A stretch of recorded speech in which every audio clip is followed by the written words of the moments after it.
Olá, eu sou a Sabrina, sou psicóloga do Pense e com frequência eu venho escutando de alguns pais, né, a dificuldade que eles têm de identificar se eles estão conseguindo demonstrar para os filhos o amor que sentem, né, o quanto amam esses filhos, ou se eles estão mimando.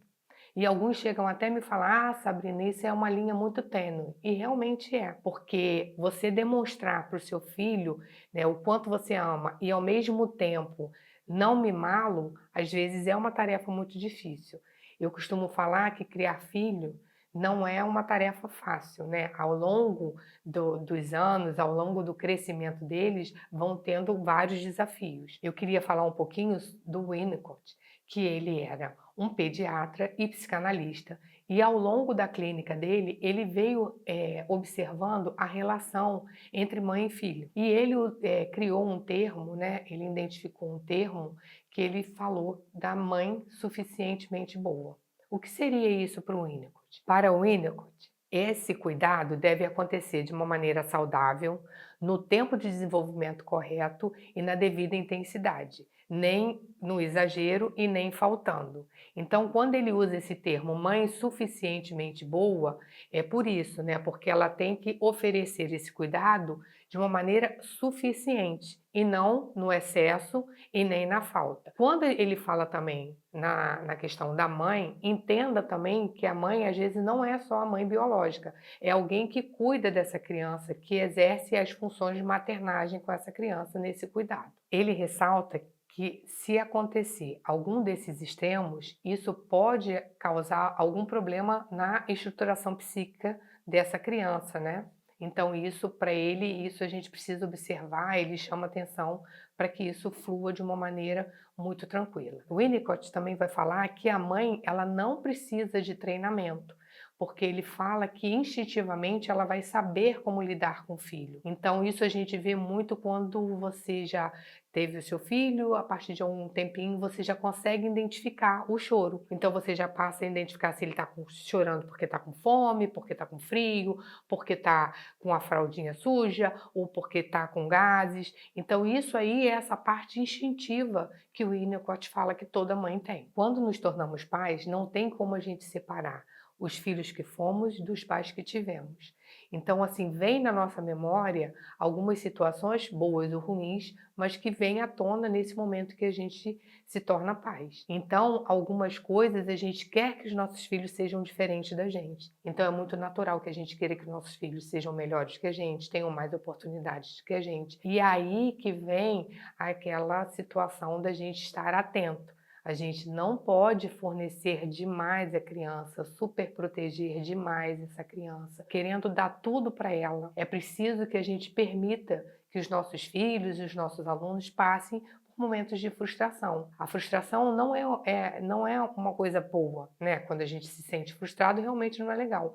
Mas é através da frustração que a gente aprende a lidar com o erro, aprende a lidar com o inesperado, aprende a ter um olhar, né, de como a gente pode, então, achar uma nova solução para aquilo que aconteceu. Por exemplo, às vezes a gente marca um dia num clube com os amigos dos nossos filhos e com os pais. E aí, nesse dia que estava marcado, amanhece chovendo.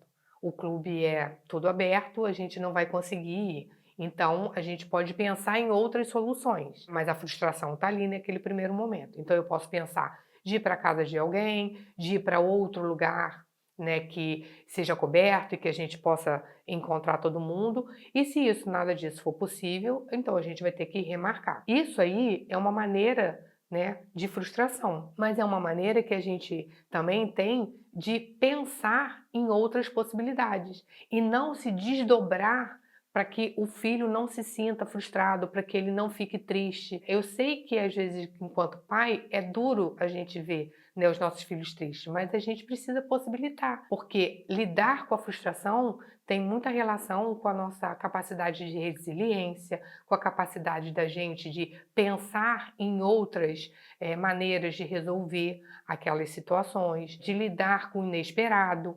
Então, tudo isso vem através desse exercício que a gente ficar, em alguns momentos, frustrados. Em alguns momentos é necessário colocar limites, dizer não. E eu sei que é difícil, porque os filhos vão dizer que a gente é intolerante, que a gente é chato. É muito mais fácil ser o bonzinho, ser o legal, né, ser o amigão, mas não é assim que a vida se apresenta pra gente. A vida não é legal sempre, a vida não é justa sempre. Então, em alguns momentos, é fundamental que a gente coloque esse limite, mesmo que não seja aquilo que a gente queira fazer. Nem sempre a gente vai fazer o que a gente gostaria, mas a gente precisa fazer o que é necessário para educar os nossos filhos. Precisamos pensar na frustração de uma perspectiva diferente, né? No sentido de como é bom o meu filho ter o meu apoio no momento em que está frustrado, de como a gente pode refletir juntos, como a gente pode pensar em soluções diferentes para aquele momento, para aquele desafio que ele esteja passando. Então, tirar a perspectiva da frustração só como algo ruim, e não, pelo contrário, é algo que te impulsiona, que te traz de uma forma, né, uma flexibilidade maior. Hoje, em nossa sociedade, nós já temos muitos facilitadores que não nos permite vivenciar a frustração. Então, por exemplo, eu hoje posso maratonar uma série, eu posso passar o dia inteiro vendo uma série. Quando há um tempo atrás a gente tinha dia e hora para ver aquele capítulo daquele filme, né, daquela série, ou mesmo algum desenho, alguma coisa assim. Então hoje a gente já tem essa possibilidade. Hoje a gente tem também a possibilidade de ter o celular, que nos traz diversões o tempo inteiro. Então a gente também nunca fica triste, a gente não tem aquele momento do ócio. Hoje também não é tão frequente a gente negociar para ver quem é que vai assistir, qual é o programa que a gente vai assistir naquele momento, porque cada um tem a sua TV no seu quarto. Então, se eu quero assistir um programa e o meu irmão quer assistir outro, cada um vai para o seu quarto e eles vão assistir no mesmo momento. Então, não tem essa questão de você negociar. Eu não estou querendo dizer que a gente não possa possibilitar aos nossos filhos que tenham televisão, que tenham celular, que ganhem presentes ao longo do ano, não só naquelas datas, né, comemorativas, que seria o Natal, o aniversário, o Dia das Crianças,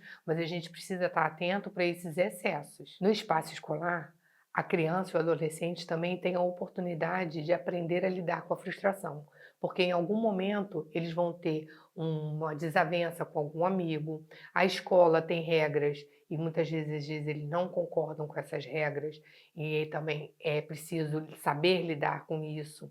Tem a questão dos trabalhos em grupos, que é um momento muito delicado, que eles ficam ali, eles nunca conseguem se resolver às vezes sozinho, tem essa dificuldade, precisa às vezes da intervenção de um adulto. Tem também a questão de quando recebem a nota de uma prova ou a nota de um trabalho e essa nota não vai de encontro ao que eles queriam, o que eles estavam pensando. Então, tudo isso são possibilidades que eles têm de vivenciar a frustração. Também é muito importante que a gente aproveite essa oportunidade para conversar com eles e até pensar juntos, né? O que aconteceu para você ter tirado essa nota? O que aconteceu? O que foi diferente daquilo que você planejou? Então, isso é importante para a gente refletir e achar novas soluções. Sabemos que as crianças são hedonistas, né? Elas têm dificuldade de adiar a gratificação. Então, isso também, dependendo da idade, a dificuldade de se colocar no lugar do outro também é difícil.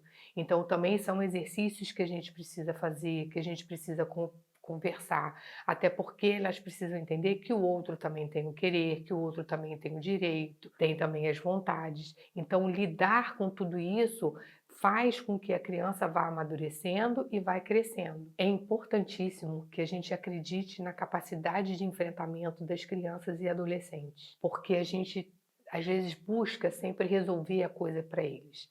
Então, eu acho que é muito importante pensar, se meu filho é capaz de arrumar a mochila dele, por que eu tenho que fazer isso para ele? Se meu filho é capaz de questionar a correção de uma questão ao professor, por que eu preciso ligar para a escola e eu questionar? Se o meu filho é capaz de chegar para o amigo dele e falar, não, eu não gostei disso que você fez, eu não quero que você faça mais isso, por que eu, enquanto pai ou mãe, eu preciso ligar para a mãe do amigo e para resolver entre nós adultos? Eu preciso acreditar que ele é capaz.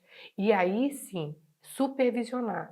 Diante daquilo que ele resolveu, A gente pode até falar, olha, e se você pensasse por esse lado, e se você fizesse assim, você estaria assim ensinando o seu filho e não mimando. Você estaria respeitando o seu filho e amando verdadeiramente seu filho. Estimular a autonomia dos nossos filhos, né? Isso é prepará-los para a vida e isso é um ato de amor também. Se eu sei que meu filho é capaz de fazer aquela tarefa sozinho, por que não deixá-lo fazer? Assim, se eu sempre buscar fazer por ele, ele nunca vai desenvolver a autonomia que é tão importante para o seu crescimento, para o seu amadurecimento.